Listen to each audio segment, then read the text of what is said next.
someone.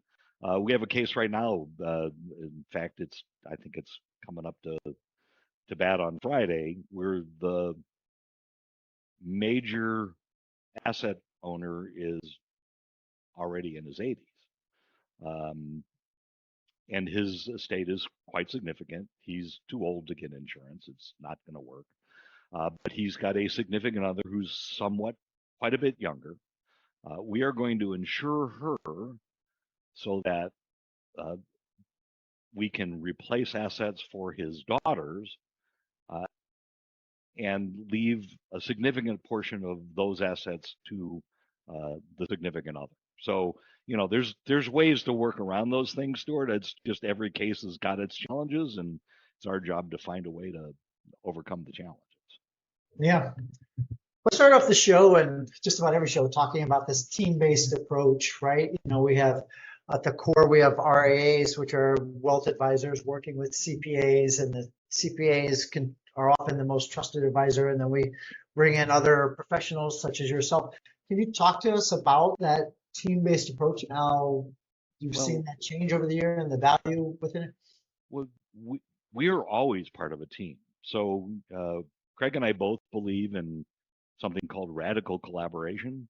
I don't have retail clients, so the only people that bring me clients are advisors.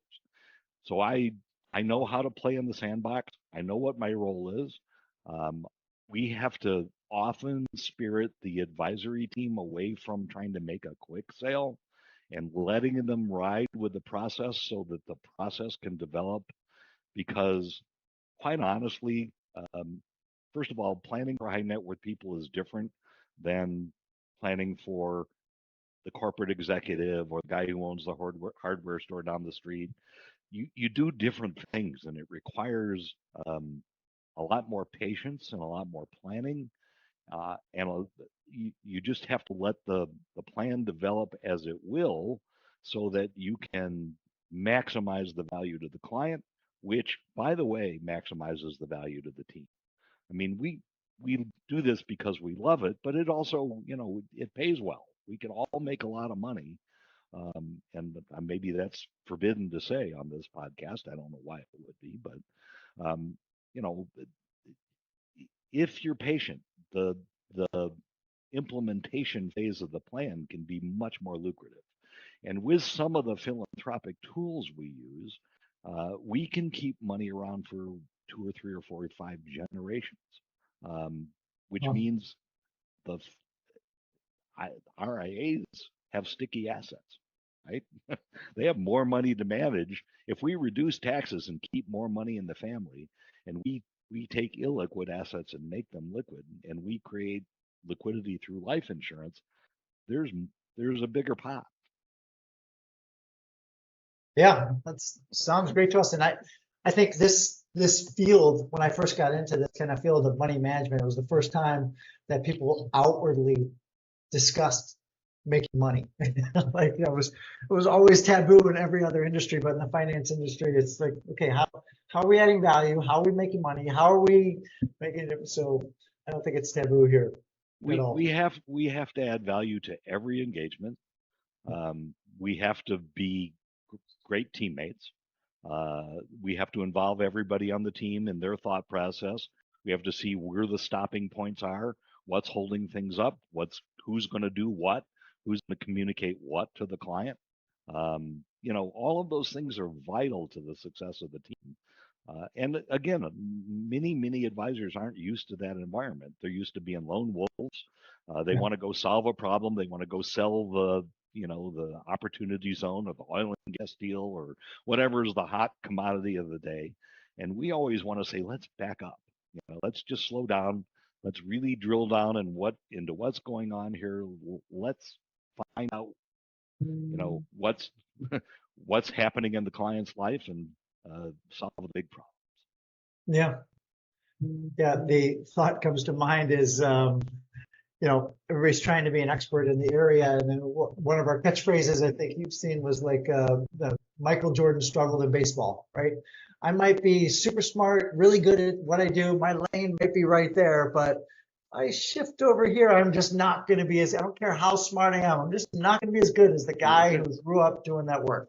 And that's a great point.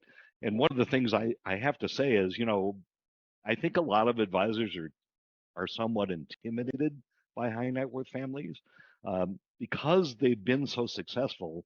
We think they're good at everything, and we think that everything's organized, and we think that they've got it all together. What they're good at is creating the wealth they've created with whatever skill set it was, whether it's building the best widget factory or being the best consultant or being the best real estate acquisition guy in the world. They're really good at that. But as Yeah. far as organizing the rest of their wealth and doing all the planning, they're as inept as everybody else. Yeah. And we can add value. We can really help. Yeah, for sure. What are some of your biggest challenges and roadblocks when you're in your work? Is it the clients themselves often? Is it what? I don't. The clients don't. By the time the client gets to us, I think they want the help because you have to go through a lot to get to an engagement, with to our family office services, and it costs money, and they know what it costs going in. I think the biggest obstacles are distinguishing how we're different in the marketplace from everybody else. A lot of people say they do what we do, but very few do. So we have to just kind of build our own repute and create our own networks of advisors that know us and work with us and trust us. Um, but we can't serve the entire population. We can only serve who we can serve. Yeah. And I don't want to fight with people. I don't want to argue with people if they don't want to do business with me. It's okay.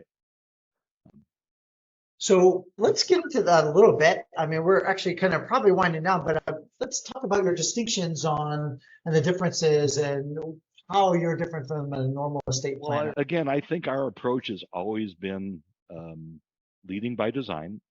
So we don't offer quick solutions. We often do good, better, best. We are number crunchers. We are thorough to the nth degree.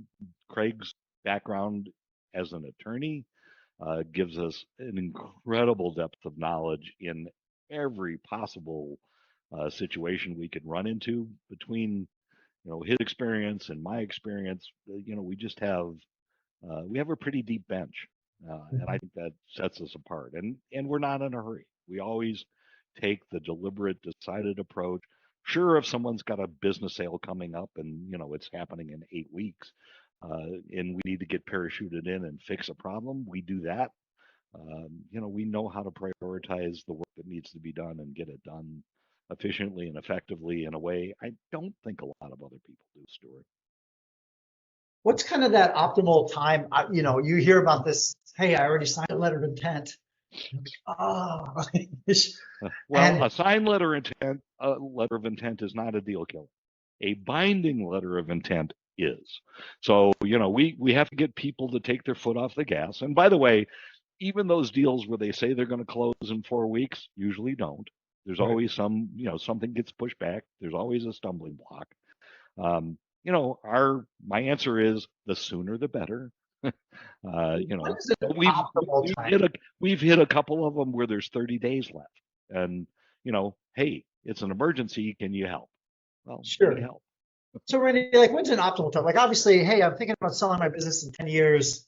You probably don't want to get into that's probably a little too soon. Yeah. So a year or two out would be unheard of. It never happens that way. Or if it does, those are not the cases we see. We get the case where the guy was cruising happily along and someone came along out of the blue and made him an offer he couldn't refuse. Yeah. We did one of those at the very end of last year. We had a gentleman who was 66 years old, had a very successful home services business. Someone came along and offered him, I don't know, $35 million for his business, and he couldn't turn his back on it. Yeah. He would have kept doing it forever, I think, but how do you turn that down? So we were able to help him. Was it a rush? Well, it ended up not being as much rush as everybody thought it was, but it got done. That's right. Now, I know technology has disrupted a ton of spaces right now, especially with AI and whatnot. I It must touch your industry, but it seems like all the solutions are very personal. So Yeah, I where, haven't. I'm waiting for uh, my brush with AI coming into our space. Haven't seen it yet. I'm kind of hoping for it. I'm just not sure where it's going to show its face. yeah, yeah. I mean, technology has helped us, people create really basic, bare bones, minimal trusts and those kind of things. You don't have to reinvent that wheel every single time, but I'm not talking about the same space at all as what you're working in. No, no, no. I'm actually looking for it to do some modeling of charitable gifts, um, and I may start working on that myself. Actually, Yeah. What do you have like, what are your aspirations in your field or like, if somebody, have you gone through and just this is our mission statement, or do you have like well, a, as you may remember, Stuart, I have this personal goal I started a few years ago during COVID. I had looked back over my first 30 plus years in planning and realized I sort of added up that I had raised about $1 billion for philanthropy, wow, and I decided to 10x that. So I have a personal goal of 10 billion for charity. Now, if I get to 10 billion, I'm going to 10x that and go for 100 billion. Will I ever get there? Who knows? But the thing about having big goals is you hope to never reach them. It just keeps me driving forward every day. Um, Not that I need something to make me drive forward, but it's an unachievable goal is always something to aim for.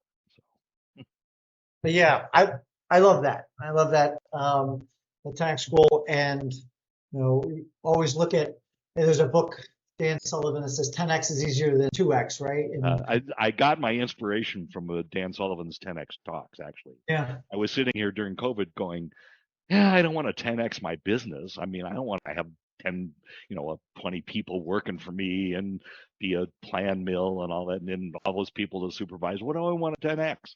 Well, what if I could 10x the amount of money I raise for charity? I am a child of the 60s. I came through that, all of that era where we wanted to change the world. Well, this is the way I can maybe make a dent in the universe.